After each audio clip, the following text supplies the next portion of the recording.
3, the answer is not up here. Obviously, it's not multiple choice. I tricked you. So this would just be 1 minus sine squared is a Pythagorean identity. So one cosine crosses out with the other cosine, and you just get cosine x. And that's the answer. Nothing to that one. But you said 6. 6, change everything to sine and cosine. So on top, cotangent is cosine x over sine x.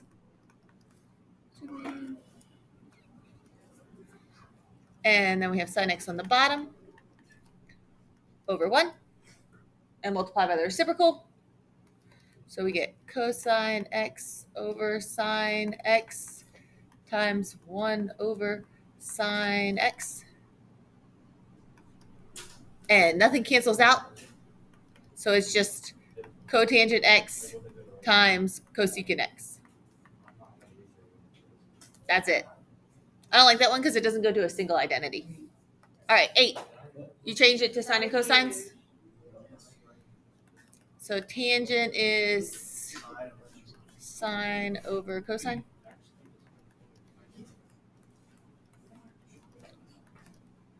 All right, I'm not going to mess with that side. Nothing cancels out, and we got to get rid of the addition, so we need to make it into one big fraction. So we need common denominators. So right now, this is sine squared x over cosine. That's cosine x. Oh, x over 1. Right now, it's cosine x over 1, but if we want to combine them, I have to put a cosine x on the bottom. If I multiply a cosine x on bottom, I have to multiply a cosine x on top. So that would make it cosine squared x. I just figured that one out. Good. But why can you just do that? Because it's the same thing as multiplying by 2 over 2. 2 over 2 is 1. Oh. Cosine over cosine is also 1. And you can multiply anything. But that's not cosine squared x over cosine x. That's not 1. But what we multiplied by was cosine x over cosine x. Okay. So this is 1. And if you multiply anything by 1, it's still the same number. We're just manipulating it, not changing it. And then again, this is a Pythagorean identity. Cosine squared and sine squared is 1. So 1 over cosine is secant.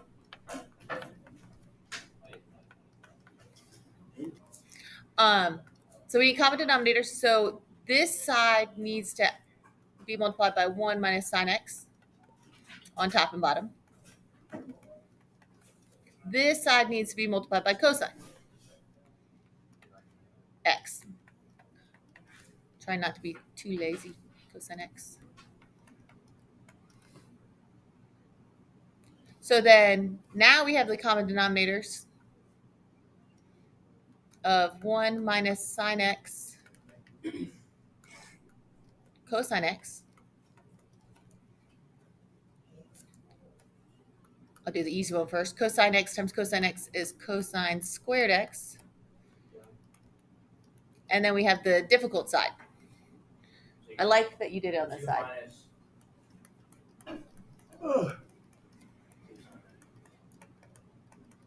I'm going to copy you. 1 times 1 times 1 times 1. 1. I put 2? No way. I'm so serious. I have 2 on my paper. Minus 1 sine x.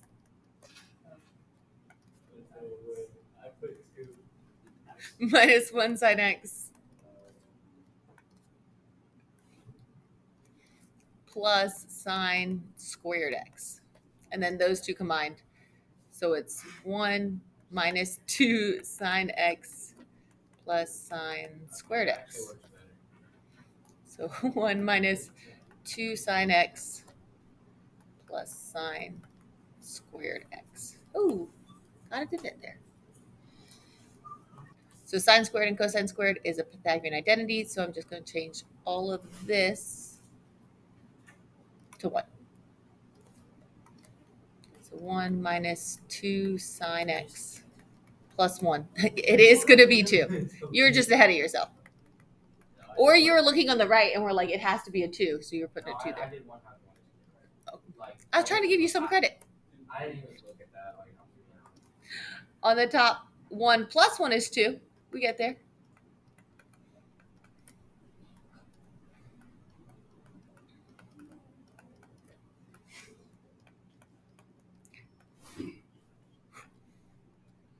Equals, dot, dot, dot. All right. Here's where people have trouble knowing where to go next. Usually people distribute the cosine x in, but that doesn't help us. We're trying to get to 2 secant x. So sometimes it helps to look, how can I get here? Well, this is actually just 2 times 1 over cosine x. So this is 2 over cosine x. So can I get this to equal 2 over cosine x? So we have to get rid of sine somehow. We have to keep this cosine x, and we have to keep the 2.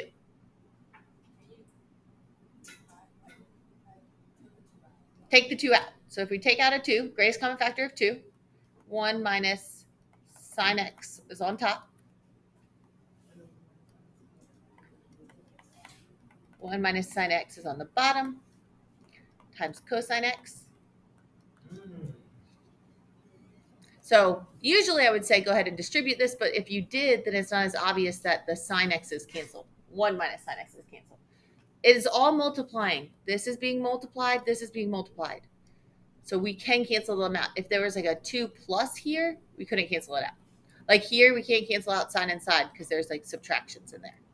But now since it's all multiplying, we can cancel out this one and this one. So we get 2 over cosine x. And then the proof kind of goes up from here. But I'll write it out. This is just a way to think backwards a little bit to get us to our end result. So that's 2 times 1 over cosine. You can put a 1 there if you want. Why can't we just say equal to secant x? I'd be fine with that. If you can see it, that's fine. Because I can see that this is secant. But some people don't know what to do with that too. So this is what you do. You like split it into 2 different fractions. If you need to see it. I can see it. If you can see it from here, I could jump that step. Whoops. Equals 2 secant x. Remember to end it with like they both equal each other.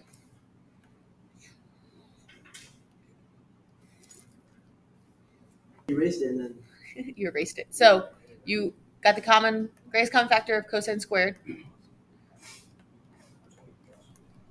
And so if you're dividing both of these by cosine squared, the greatest common factor, then this is 1, and this is tan squared x. And then this is a Pythagorean identity. You have a 1, and you have a squared trig equation. So secant squared x. And then that's where you're saying, where do I go from? nah, I got it. I just forgot to get the cosine squared. Gotcha. Yeah, so all you had was cosine, 1 over cosine squared. On the quiz, a lot of people were dropping the squared and then still pretending to use Pythagorean identities, and I had to take off points. If your trig identity is not squared, you can't use the Pythagorean identity. All right. Use this fact, so we're just going to replace this with this. Makes it easier on you. Tangent 3 pi over 4 plus pi over 3. Then come up here. With tangent, we're adding. So the top one we're adding, and on the bottom we're going to be subtracting.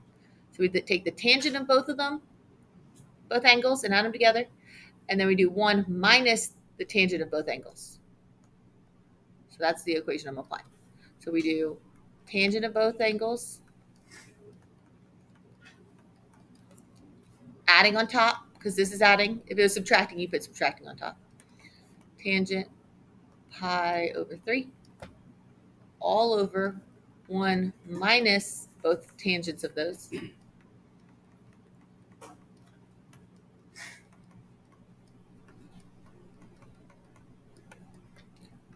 Some people skip showing me that step. I like seeing it, but if you can, just go straight to using your table. Oh. All right. Tangent of 3 pi over 4, looking at your table, is -1. Tangent of pi over 3, looking at your table, is square root of 3. So then we have 1 minus negative 1 times square root of 3. On the quiz, this is where people messed up. They put like a random plus sign in between these for some reason. I don't know why. So 1 minus negative 1 times square root of 3 is negative square root of 3 times the other negative is positive square root of 3. And then we have to, you can never leave a square root in the denominator, so we have to multiply by the conjugate, 1 minus square root of 3.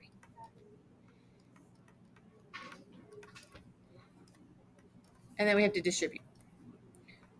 So negative 1. Negative times negative is positive square root of 3. How do you know that? How do you know to use that one? Plus square root of 3 minus square root of 9. That's on top. And we're going to do the bottom. 1 times 1 is not 2. 1 times negative 3 is negative square root of 3. Square root of 3 times 1 is positive square root of 3. Square root of 3 times negative square root of 3 is negative square root of 9. I saw a lot of people just canceling stuff out on top and bottom, but this is addition and subtraction. We can't do that. Only with multiplication can we do that. So we're just going to combine like terms. So we get, I'll write it all out. Negative 1 plus 2 square root of 3 minus 3 over 1. These cancel out. Minus 3. So negative 1 and negative 3 is negative 4 plus 2 square root of 3. And on the bottom, 1 minus 3 is negative 2. So negative 4 over negative 2 plus 2 square root of 3 over negative 2. All I'm saying here is just to make sure you divide both of them by negative 2. Negative over negative is a positive 2. Positive divided by negative is a negative square root of 3. You can put a 1 there if you so desire. This is working backwards in your formula. So if you look here, the plus and the minus. So we want the plus and the minus. So we're going to get rid of the bottom. We're going to get rid of the bottom sign. So that means this is alpha and this is beta. So alpha is 25 and beta is 20 degrees. So alpha 25, beta 20, and because of the symbols, this being a plus and this being a minus, we have to be adding because they're using the top symbols. So that just simplifies to tan 25 plus 20, which is tangent of 45 degrees. And we're finding the exact value, which I just X'd out. So on your chart, tangent of 45 is 1. So the answer is just 1. All right, so for theta. Theta is in between. Where'd my mouse go? Oh, there. Oh no, it's dying.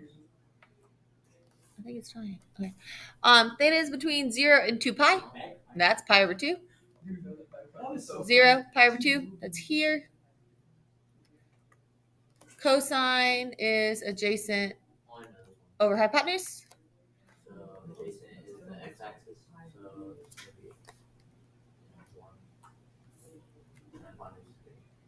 Yep. So then we can find the opposite. I'm so glad you said something. I put it in the wrong spot. So we get 1 squared. So 1 plus x squared equals 9. So x squared equals 8. So x equals the square root of 8. And the square root of 8? 2 square root of 2. Square root of 4 is 2. So positive or negative 2 square root of 2. Since it's in quadrant 1, it's positive 2 square root of 2. But if it was in quadrant 4, then it'd be negative 2 square root of 2. So we're doing the double angle of tangent. So the double angle of tangent. So we're following this formula, which It's coming from the double angle formula box. So since we have to use tangent theta 2 times, I think it's worth just finding tangent first and simplifying it, and then plugging that in. Tangent theta, opposite over adjacent. Oh, well, that was a little easier than I expected. And then plugging that in.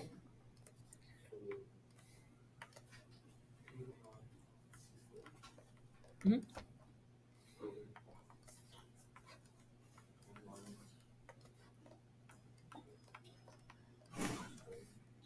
Yes, don't forget the squared.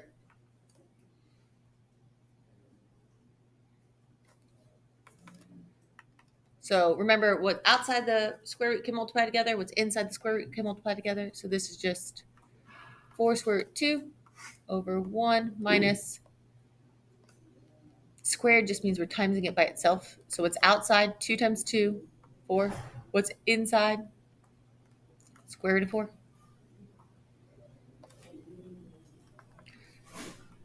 So 4 square root 2 over 1 minus, the square root of 4 is 2. So 4 times 2, 8. So 4 square root 2 over 7. Negative 7. 1 minus 8, negative 7.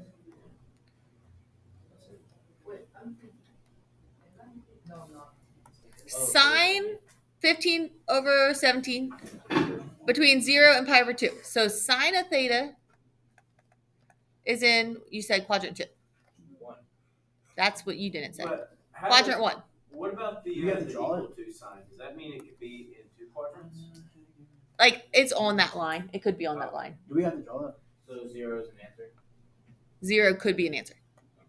Do you have to draw it? No, but I have to explain something to you. So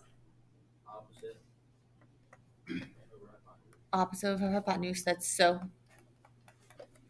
So we have to figure out this one real quick. 15 squared x squared, 17 squared. 15. 225. Thank you. 225. 289. 289. 64. Plus or minus 8. But since it's in quadrant 1, it's 8.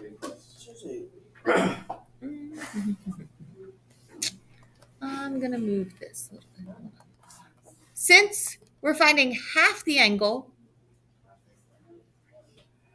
I don't like this one, but since we're finding the half angle, we have to half this angle. So even though theta was in from between 0 and pi over 2,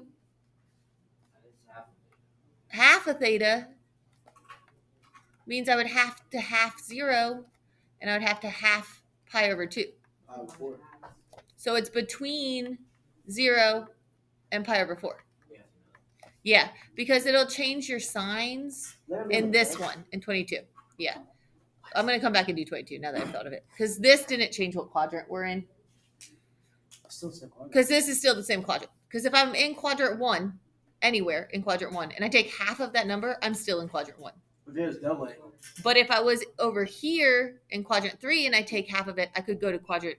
If I was in quadrant 4 and I took half of it, I could go to quadrant 3 or 2. Not 1. There's no way to get to 1. So we're going to work 23 to show you how this could change your signs. Right now, this is still tangent of theta over 2 is still in quadrant 1. So we're still using these same numbers. So we're doing tangent. We decided it is in quadrant 1, so we're going to choose positive because it's in quadrant 1 still. 1 minus cosine and 1 plus cosine. That should be bigger. Cosine is adjacent over hypotenuse. Yes. Adjacent is 8 and hypotenuse is 17. Change 1 to 8 over 8 because that's still 1 to 8 over. Oh, no, we're not. Oh yeah, you changed it. My bad. 17 over 17. Common denominators.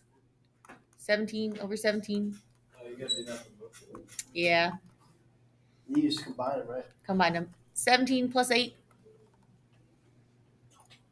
Plus 8 or minus 8? 25. I did the bottom, so I said 25. Oh. I messed up. What? 17 minus 8. 9. 9. I messed up. Oh. I said plus first when I meant minus. But that's okay. We had to add it anyway. A fraction over a fraction. We're going to multiply by the reciprocal. So 17 over 25. So 9 over 25. So 9 over 25. And square root of that is good. Yep, the square root of 9. A large square root just means you're taking the square root of the top and the square root of the bottom. So square root of 9 is 3. Square root of 5. Square root of 25 is 5. So 3 over 5. Oh. So theta is it in between 3 pi over 2 and 2 pi, but we're finding the half angle. So we have to divide both of those by 2. So half of theta is in quadrant 2. Half of theta is in quadrant 2, and we're trying to find cosine. So cosine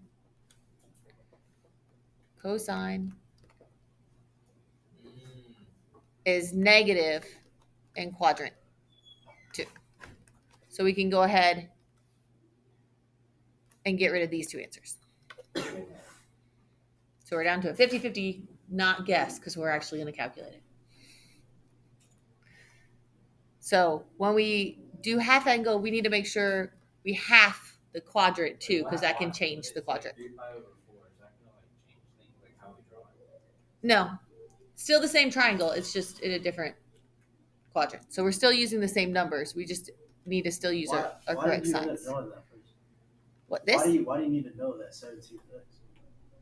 Because we're doing cosine of theta over 2. And I had my equations up here already. That's here. So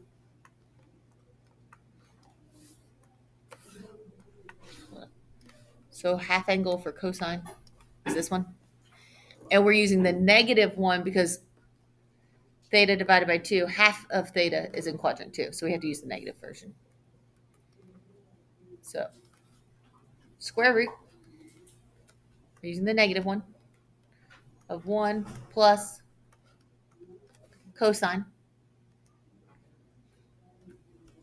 That's why we had to find the 17, is we're plugging in cosine. Oh, yeah. So cosine's 8 over 17. Yeah.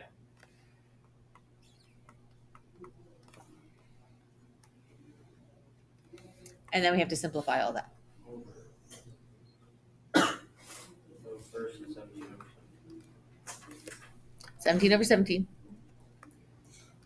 So 17 over 17. 17 plus 8. You said 25? Over 17. I am writing so small. I'm going to just zoom in. Wait, why'd you say that was 2? What's 2? The equation? Oh, yeah. Do we multiply by our reciprocal? Multiply by the reciprocal.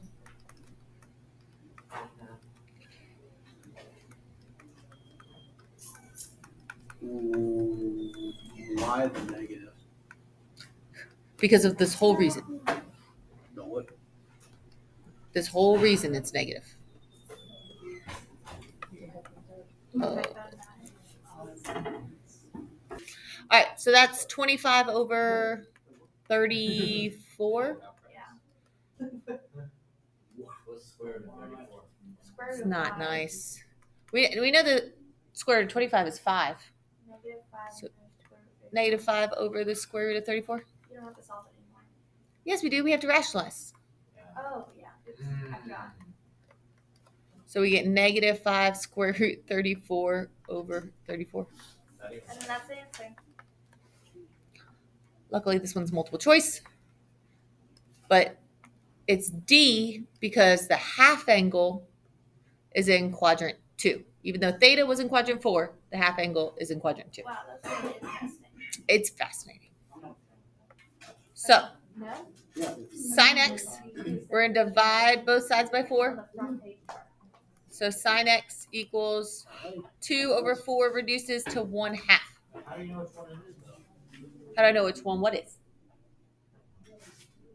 Oh, you're on a 25. And so then you're just going to look at your chart and figure out where is x. Our domain is the whole unit circle or your whole table. 45 and 135. I don't think we have any trouble with that one. I probably should skip that one. But start easy, get harder. We should do That's it. number 28 now. 26. You got to simplify it somehow. Because the zero product property only works if you have two things being multiplied together that you can set both of them equal to 0. So we need to get this down to something different. Tangent is sine over cosine. So what is it equal? The last one? Thanks.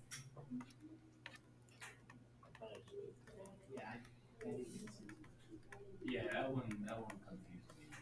Take out a sign. Take out a sine, greatest common factor. Oh, Miss Rose, wait, stop. I think Now we're multiplying, so if they equal 0, you're going to just set both of them equal to 0. So if I'm multiplying two numbers, it has to equal 0. One or both of them have to be 0. So where does sine x equal 0? And then minus over the 1. 180. I saw a lot of people mess up the sign here. I got that one. I'm very glad. Okay. Good job. And then you're just looking at your chart to see where they are. I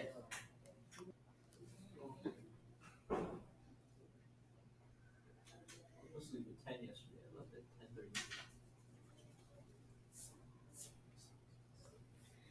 There's not one specifically like this on the test, but let's let y equal 2x.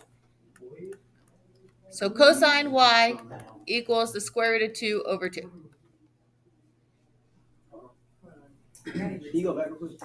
No. Like, I got 0 and Really -1. easy. So after you figure out where cosine y equals square root of 2 over 2 on your table, you have to go back to x because I'm not asking you what y equals. I'm asking you what x equals. So y is 2x equals 45, and y is 2x equals 315. So then x is 45 divided by 2. Where did we just get that from? Number. And x 315 divided by 2 is 157.5.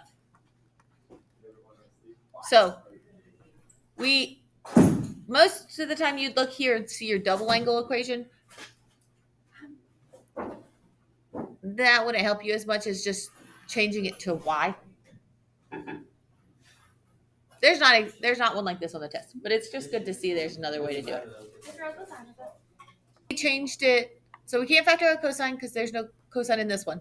But what if I changed it to x squared plus x minus 1? Does that help you? Yeah. So if you let x, I should change it to y. I should change it because there's already an x, so I don't want to get people confused. So I'm just going to change it to y. So if I let y be cosine x, then I'm looking at 2y squared plus 1y equals -1, and we're going to factor.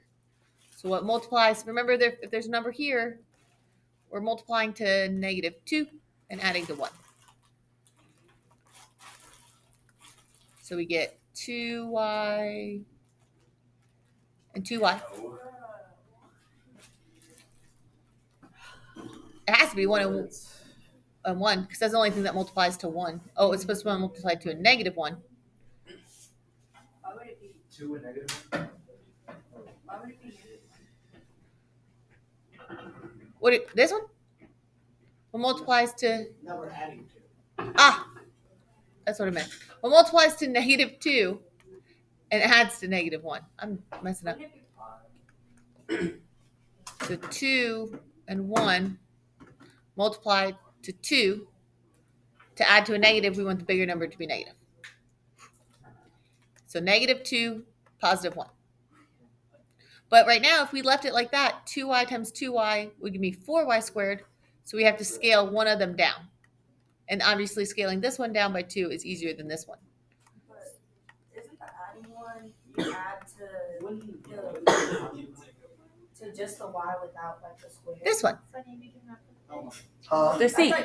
So it's what multiplies to a times c and adds to b. I'm locked in. Yeah, but you did. Oh, oh, Positive. oh, okay. Yeah.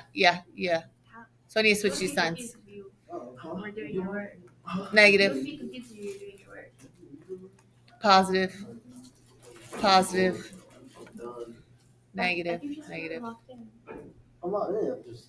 All right, I gotta check it because I messed it I up. think So it's 2y squared minus y plus 2y minus Oh, yeah, 1. you got a lot of work. Okay. today.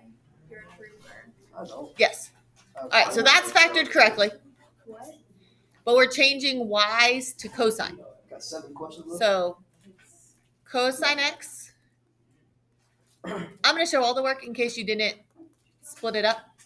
So 2 cosine x plus 2, 2 cosine x minus 1. So 2 and -1, the numbers you chose. I'm going to scale it back now, though. Like as if I didn't do this side work. Cosine x plus 1, 2 cosine x minus 1. And you just set, I mean, if you want to, you can do that. I'm Isn't that the not. same thing? So then set each equal to 0 and solve. So where is cosine x equal to -1? And where is cosine x equal, add over 1, divide over by 2, equal to 1/2. And we'll look on our table to find where it's true, and we'll make sure we're in radians. Cosine equals -1 at, you're right, at pi. Pi over 3. 5 pi over 3. What? What do you Cosine. mean, what? So to make everything in one, I'm going to change this to cosine. Because sine squared is 1 minus Cosine squared. cosine squared x. I don't know why I did brackets. Those could be parentheses. And I'm just going to remember this equals 0 for a while. So then cosine x minus 2 plus 2 cosine x, squared x, sorry, distribute, plus 1, equals 0.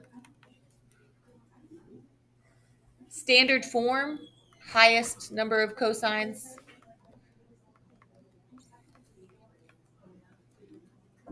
Constant last, what's that, -1? Number 25. Is that the same factoring that we just did? Literally the same factoring? I think that's literally the same equation. That's exactly the same equation. So don't do it. So it's the exact same thing. From here, you go to 28. Okay. So yeah, we had time to do that one. What is it? 2 cosine x and 19. 2 cosine x. What are them? What are them? What multiplies to -2 and adds to 1. 2 and 1, keep the sign positive, so +2 minus 1. Scale it back. So cosine x plus 1, 2 cosine x minus 1. I just wanted to show that factoring one more time because I did not explain it well there. All right. Now we're going to go back for 4 minutes and do any of the ones left.